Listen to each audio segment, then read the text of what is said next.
It broke. It's done.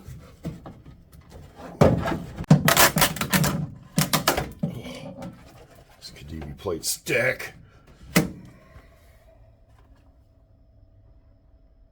Ooh.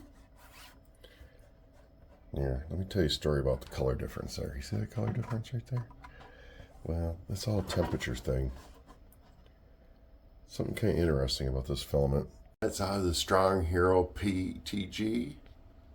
Maybe it was the FL Sun, but I could not get that filament to print at the spool temperatures of 195 to 215.